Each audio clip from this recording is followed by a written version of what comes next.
Good day, employer in Hong Kong.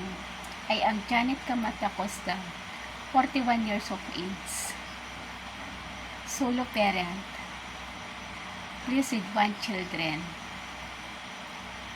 I have experience working as domestic helper in Singapore and Hong Kong.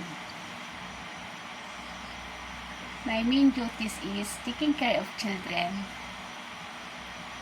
preparing their meals, help them to bring outside for their activities, household chores such as cleaning,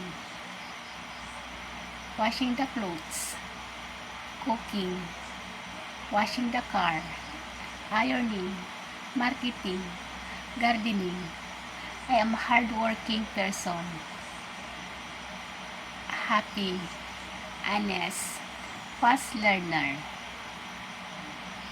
If you hire me, I promise I will do my best to serve your family. Thank you and God bless.